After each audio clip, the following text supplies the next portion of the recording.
I remember the exact moment everything started to feel off, even though I didn't have a name for it yet. It was a Tuesday, late afternoon, the kind where the light hangs low and golden through the kitchen windows, making everything look warmer than it really is. I was rinsing blueberries at the sink, while our son, Caleb, sat at the table kicking his heels against the chair, humming something from preschool. The house smelled like laundry detergent and whatever candle I'd burned that morning. Normal, safe, ours. And then Ryan walked in, dropped his keys harder than usual onto the counter, and said, "Hey, we need to talk about Jenna." Just like that. Jenna, our nanny, 24, maybe 25, blonde in that effortless California way, even though we lived outside Denver.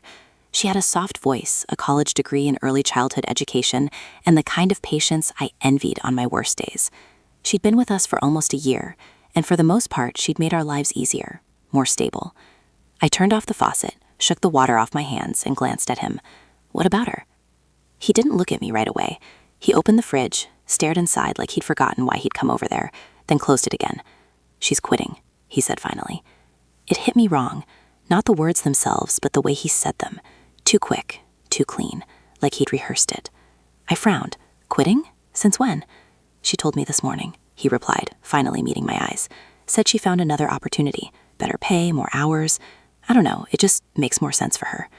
Something in my chest tightened. She didn't say anything to me. "I think she felt awkward," he said, shrugging. "You know how she is." Except I did know how she was. And Jenna wasn't awkward about things like that. She was direct, almost to a fault. If anything, she'd over-communicate. Text me updates, leave notes on the counter, send me pictures of Caleb at the park with timestamps like she was building a case file. I leaned back against the counter, crossing my arms. "That's weird. I saw her this morning. She didn't say anything." Ryan exhaled like he was already tired of the conversation. "Babe, I'm just telling you what she told me. Maybe she didn't want to make a big deal out of it yet." I didn't push it. Not then. There are moments when your instincts flicker, like a light trying to turn on, and you either notice or you don't. I noticed, but I chose to ignore it, because everything else in our life felt so structured, so planned, so reliable. We'd been married for 8 years. We had a mortgage, a joint savings account, a routine that worked. He coached Caleb's little league team on weekends. I worked part-time from home, juggling freelance marketing clients and school pickup schedules. We weren't exciting, but we were steady, and steady felt like enough.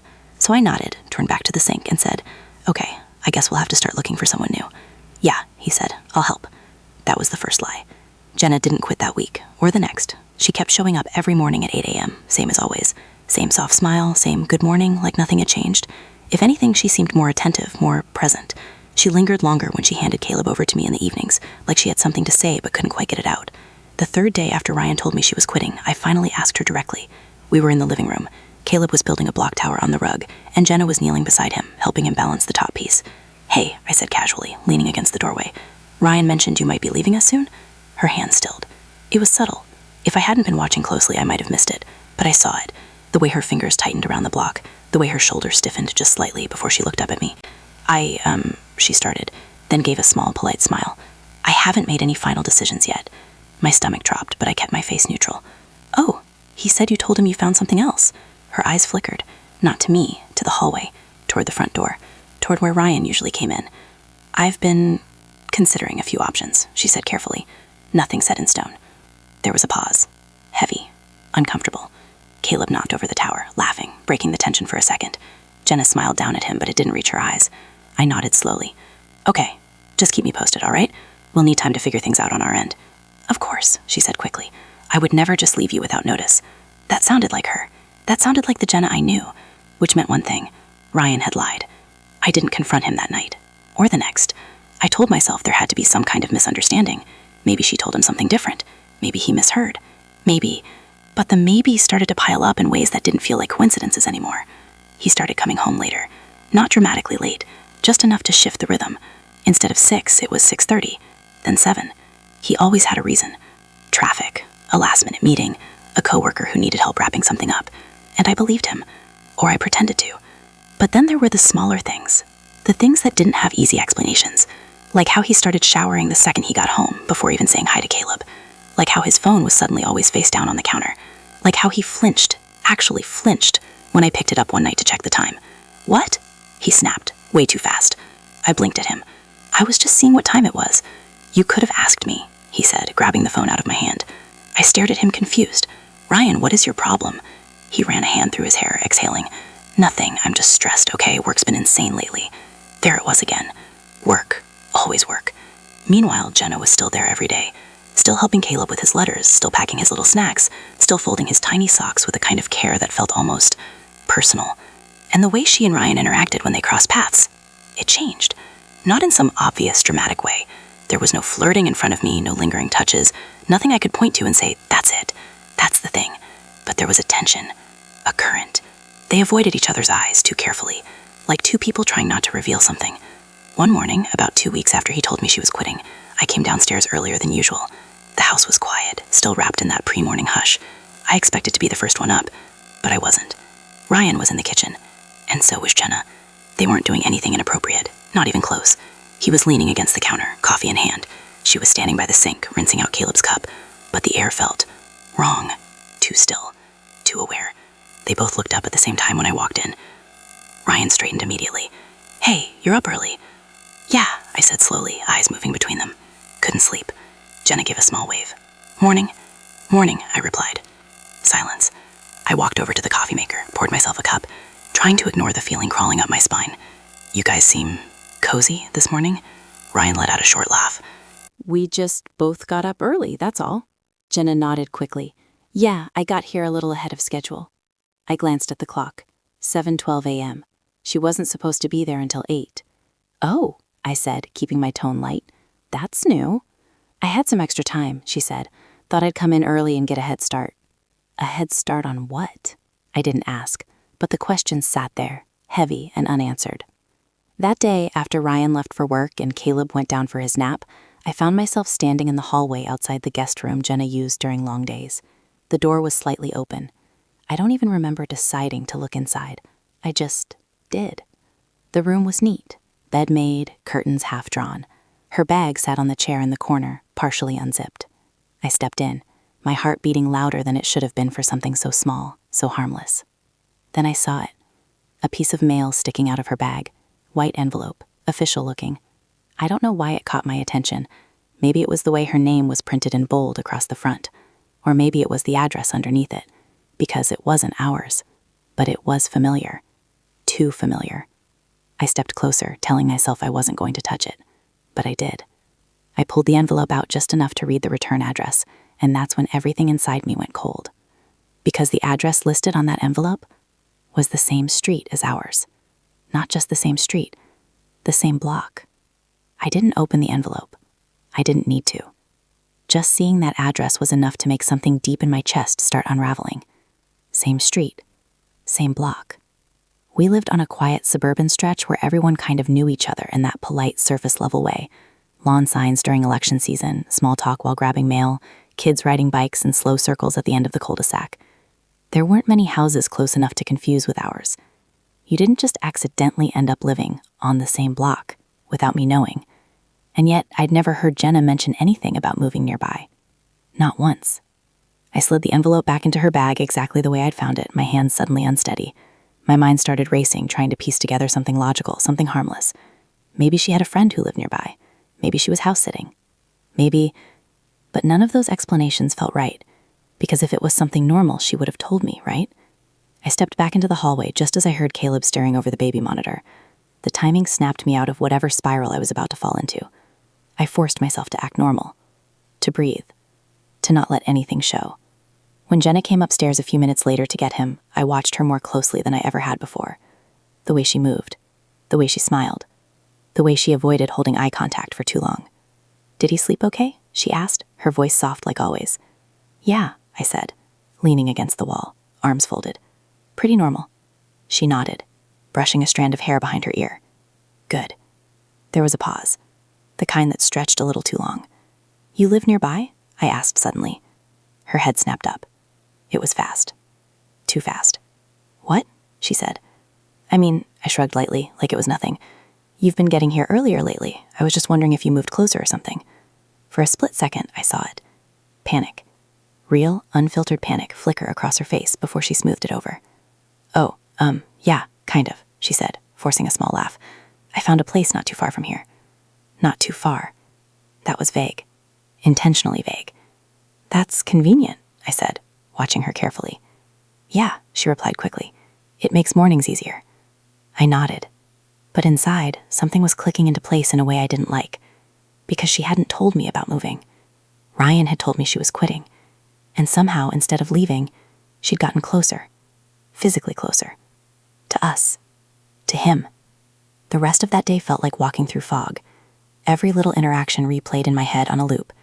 Every glance, every word, every weird shift in energy between them that I'd brushed past before, it all started lining up in ways that made my stomach twist.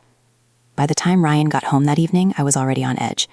He walked in around 6:45, loosening his tie, looking tired in that practiced way he'd mastered over the years. Hey, he said, leaning down to kiss the top of my head. I didn't lean into it like I usually would. Hey, I replied. He glanced at me, just for a second, like he noticed the difference but didn't want to call attention to it. How was your day? Fine, I said. Yours? Long, he sighed. Back-to-back meetings. Of course. I turned toward the stove, stirring the pasta I had been cooking, trying to keep my voice steady. Jenna moved. That got his attention. What? He said quickly. I looked over my shoulder. She said she found a place nearby. Didn't you know? There was a beat. A tiny, almost invisible hesitation. Then he shrugged. No, she didn't mention it. Another lie. I could feel it. Not because I had proof, yet, but because it sat wrong in my gut the same way everything else had started to. Yeah, I said slowly. Seems like a pretty big thing not to mention. Maybe it just happened fast, he said, grabbing a glass from the cabinet. These things do. I watched him pour water, his back turned to me. You told me she was quitting, I said. He froze for half a second before continuing like nothing happened. That's what she told me. But she's still here, I pointed out. Maybe she changed her mind. And moved closer at the same time, I asked. He turned around then, his expression tightening just slightly. Why are you making this a thing? There it was. That defensive edge. I'm not, I said calmly. I'm just trying to understand what's going on. What's going on is we have a nanny who might leave soon, and we should probably start thinking about backups, he snapped. That's it. His tone hit harder than his words. I stared at him for a moment, searching his face for something familiar, something honest. But all I saw was someone managing a situation, controlling it. Okay, I said quietly, turning back to the stove. But I wasn't okay. Not even close. That night, after Caleb was asleep and the house settled into its usual silence, I lay in bed next to Ryan, staring at the ceiling. He fell asleep quickly. He always did. I didn't. My mind kept circling back to that envelope, that address, same block. Finally, around midnight, I slipped out of bed as quietly as I could. Ryan didn't stir. I grabbed my phone and my keys, my heart pounding for reasons I couldn't fully justify yet. This was crazy, that's what I kept telling myself. You're overreacting. You're being paranoid. There's a perfectly normal explanation for all of this. But my body didn't believe it. And sometimes your body knows before your mind catches up. I stepped outside into the cool night air, the neighborhood quiet except for the occasional hum of a distant car. The streetlights cast long shadows across the pavement as I walked down our driveway. Same block. It could be any house. I started walking. Past the Johnson's place. Past the empty house that had been for sale for months. Past the corner where Caleb liked to ride his bike. Each step made my chest feel tighter. Then I saw it. A porch light on, halfway down the block on the opposite side of the street. A house that had been empty for a while. I remembered the for rent sign that had gone up a few weeks back. Now it was gone. The driveway wasn't empty anymore. There was a car parked there. A car I recognized. My breath caught in my throat as I slowed my steps. No. I walked closer, my pulse pounding so hard it felt like it was echoing in my ears. It was Ryan's car, the one he said he drove to work every day, the one that was supposed to be parked in our garage right now. Except it wasn't, because it was here, in front of that house, on our block. I stood there on the sidewalk, staring at it, my mind struggling to catch up with what my eyes were already confirming. This wasn't a misunderstanding. This wasn't a coincidence. This was real. And whatever was happening, it was happening right in front of me. I don't know how long I stood there before I finally moved again. My legs felt numb, like they weren't fully under my control as I crossed the street. The house looked normal from the outside. Curtains drawn, lights on inside, soft and warm.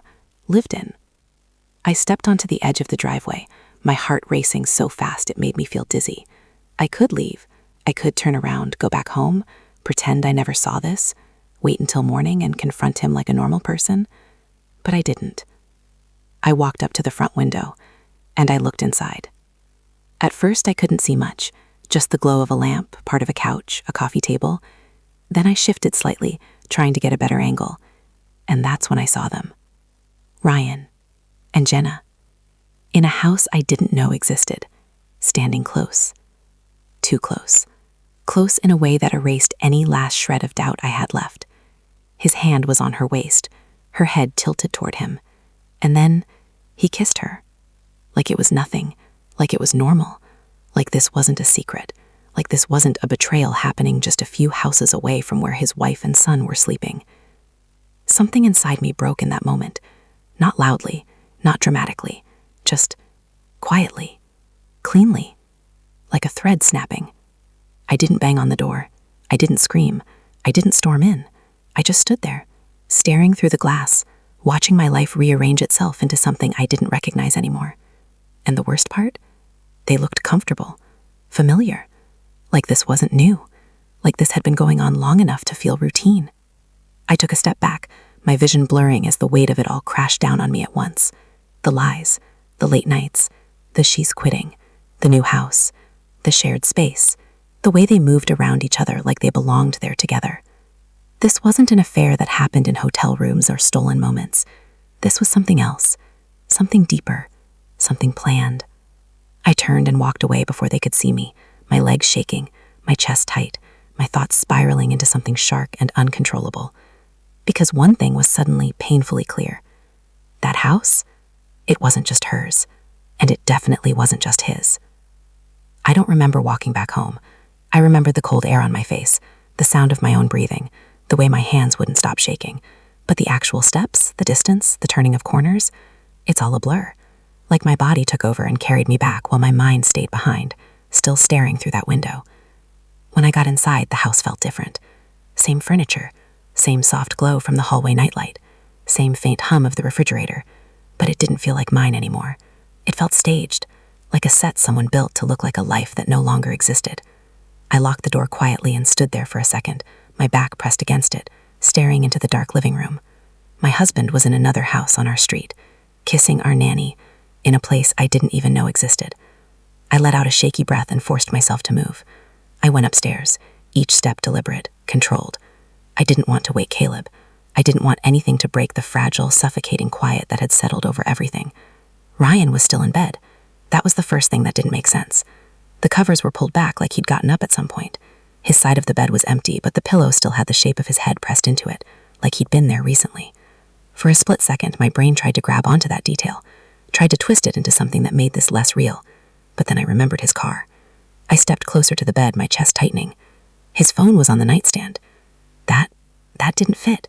If he left the house to go there, to her, why would he leave his phone behind? Unless he didn't leave. Unless he'd never come back. A chill ran through me as the pieces started rearranging themselves again, forming something even worse. I turned slowly, my eyes scanning the room like I was seeing it for the first time. Closet door slightly open, a couple of hangers empty, his gym bag missing. I walked over to the closet and pushed the door open wider, my heart pounding harder with every inch. At first glance, it looked normal. His suits, his shirts, everything lined up like always. But then I started noticing the gaps. Not huge ones, not obvious enough that I would have clocked them right away, but enough to matter. A few of his favorite button-downs were gone, the navy jacket he wore all the time, a pair of jeans I'd bought him last Christmas, things he wore often, things he would need if he wasn't staying here. My stomach dropped so fast it made me feel sick. This wasn't something that just started. This wasn't some spontaneous affair he fell into. This was planned, slow, careful, intentional. I backed away from the closet, my hands covering my mouth as the reality hit me in waves. He hadn't just been lying to me. He'd been building something else, right in front of me, across the street. I sat down on the edge of the bed, staring at his phone like it might explode if I touched it. For a long moment, I didn't, because picking it up meant crossing a line I couldn't uncross. But then I thought about that house, about his hand on her waist, about the way they kissed like it was normal, and something inside me hardened. I reached over and grabbed it. No passcode. Of course. He never had one before. Said he didn't believe in hiding things from each other. I almost laughed at that. The screen lit up, and for a second I just stared at it, my reflection faintly visible in the glass. Then I opened his messages. Her name was right there. Jenna. Not buried, not hidden under some fake contact name. Just Jenna, like he didn't even feel the need to disguise it. My thumb hovered for a second before I tapped it open, and then everything shattered. It wasn't just flirting. It wasn't just a few inappropriate messages. It was a relationship. Full conversations, long threads, inside jokes, plans, pictures. I scrolled, my breathing getting faster, more uneven. You left your jacket here again. I like having something of yours. Stop, you're going to make it hard to leave tonight. Then don't leave. My vision blurred for a second, but I forced myself to keep going. There were timestamps from during the day, late at night, early mornings, times when he was supposed to be at work, times when he was supposed to be here. And then I saw it, a message from about a month ago. I think we should just do it. My heart skipped. Her reply came a minute later. Are you sure? I've never been more sure about anything. A pause. Then, I'll start looking at places this week. My stomach twisted violently. Places. Not a hotel. Not somewhere temporary. A place. Scrolling further down, I found the address. The same one on the envelope.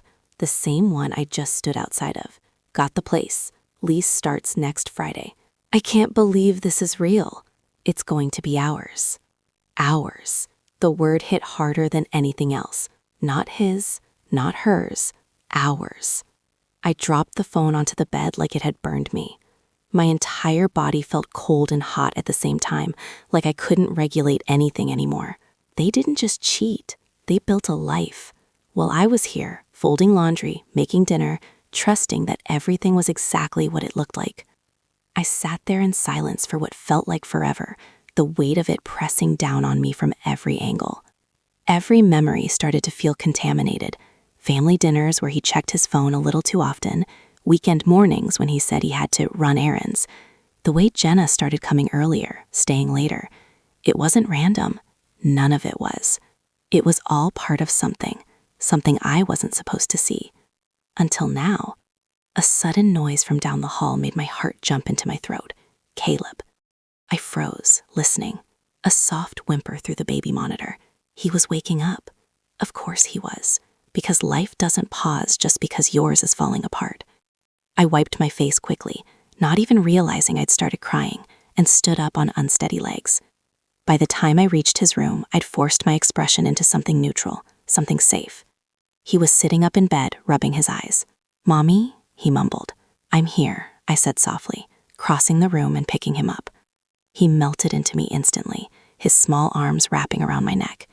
And that almost broke me more than anything else, because he had no idea that his dad wasn't in the house, no idea that a few doors down, his dad was building another life with someone who tucked him in at night. I held him tighter than usual, breathing in that familiar, comforting scent of baby shampoo and pajamas. "You okay?" I whispered. He nodded sleepily against my shoulder. "Bad dream." "I've got you," I said, my voice barely steady. I rocked him gently, standing there in the dim light of his room, trying to anchor myself to something real, to him, because everything else felt like it was slipping away. After a few minutes, he settled back down, drifting off again like nothing had happened. I laid him back in bed, tucked the blanket around him, and stood there for a moment longer than necessary, watching him, memorizing him, because suddenly, everything felt uncertain. I walked back into my bedroom, slower this time. Ryan's phone was still on the bed, the messages still open, the truth still there, waiting for me. But I didn't pick it up again. I didn't need to. I already knew enough.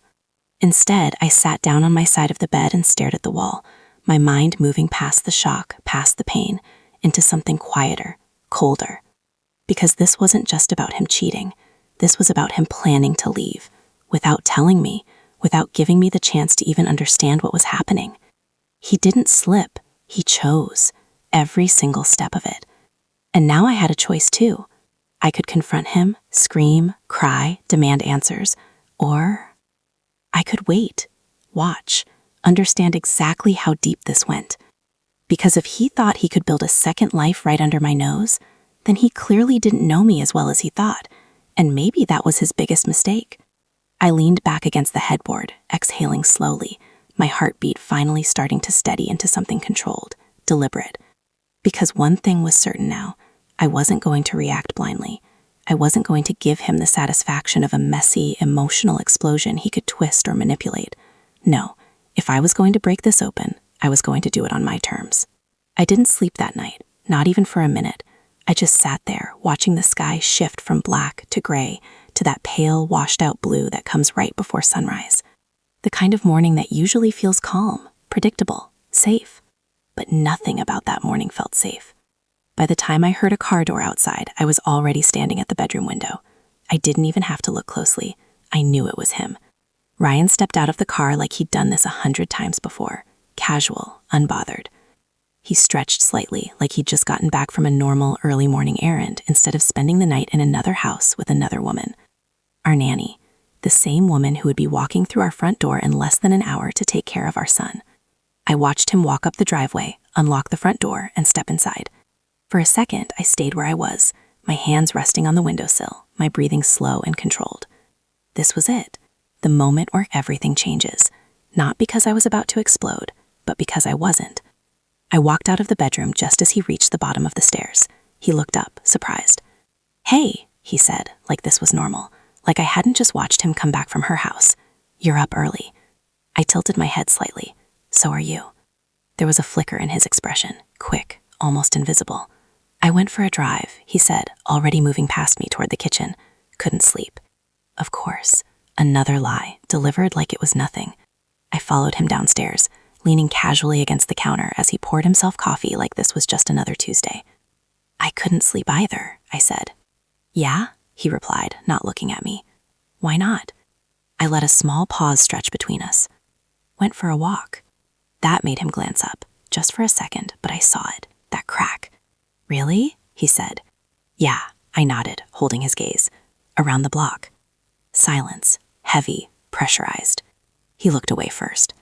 "Nice," he muttered, taking a sip of coffee. I almost smiled, because in that moment I knew something he didn't. He thought he was in control. He thought I was still in the dark, and that gave me the advantage. The rest of the morning played out like some kind of twisted performance. Caleb woke up, came downstairs, wrapped himself around Ryan's leg like he always did. "Daddy!" And Ryan just picked him up, smiled, kissed his head, like he wasn't living a double life, like he hadn't just spent the night building something else with someone who was about to walk into our home. I watched it all from the kitchen, my chest tight but my face calm. Then right on schedule, there was a knock at the door. Jenna. I didn't move. "Can you get that?" I said to Ryan, my voice steady. He hesitated, just for a fraction of a second. Then he set Caleb down and walked to the door. I stayed where I was, my eyes fixed on his back as he opened it. "Hey," Jenna said softly. "Hey," he replied. Too soft, too familiar. I stepped into the hallway then, making sure she saw me. "Good morning," I said. She looked at me, and I swear, for a second, she looked like she might pass out. "Good morning," she echoed, her voice tighter than usual. Her eyes flicked to Ryan, then back to me. I smiled, not warmly, not kindly, just enough. "Come on in." She stepped inside slowly, like she was walking into something she didn't understand yet.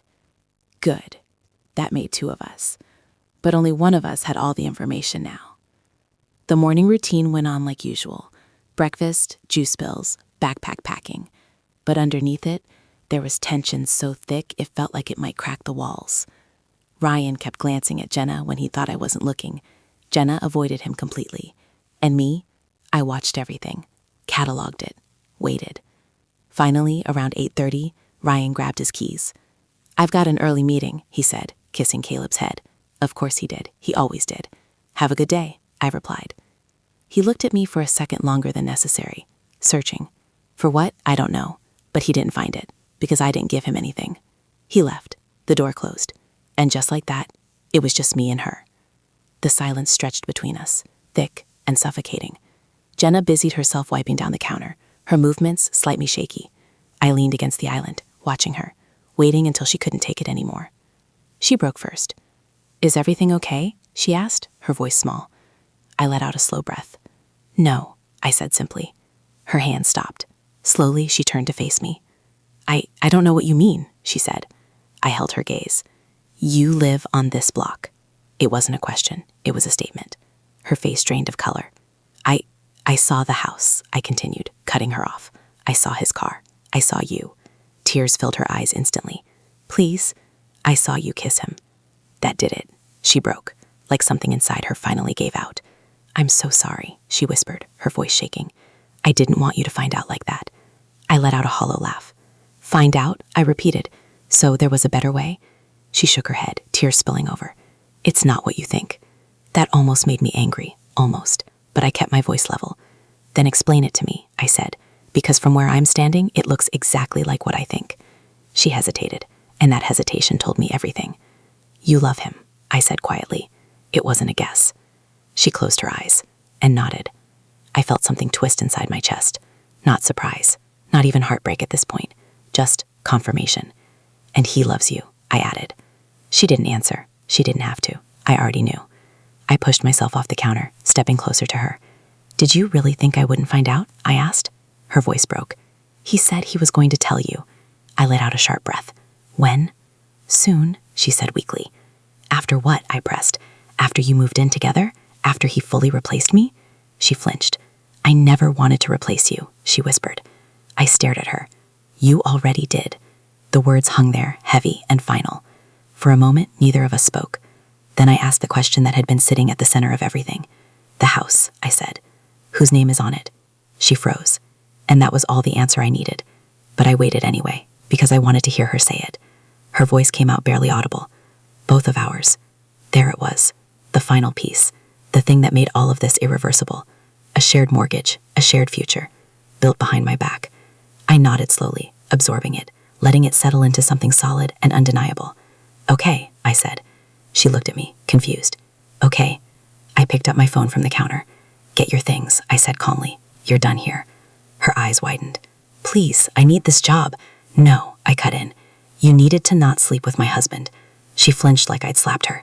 I didn't raise my voice. I didn't have to. Pack your things, I repeated, and leave. Tears streamed down her face as she turned and walked toward the guest room. I stood there, completely still, my heart beating slow and steady now. Not chaotic, not broken, focused. Because I wasn't done, not even close. As I heard her quietly packing upstairs, I opened my contacts and scrolled to Ryan's name. My thumb hovered over it for a second. Then I pressed call. He picked up on the second ring. Hey, he said, casual. Everything okay? I looked toward the stairs, listening to the sound of Jenna moving around, grabbing pieces of the life she thought she was building. Then I spoke. Yeah, I said evenly. Everything's clear now. There was a pause. What do you mean? He asked. I took a breath. The house, I said. The one on our block. Silence. Real silence this time. The kind that tells the truth before words ever can. You've got about 10 minutes, I continued, my voice calm, controlled, unshaking, to come back here and explain it to me in person. Another pause. Longer. He exhaled slowly. I can explain. 10 minutes, I repeated, or I start explaining it for you. And then I hung up. I didn't wait for a response. I didn't need one. Because for the first time in weeks, I wasn't the one in the dark anymore. And whatever happened next, it was going to happen on my terms.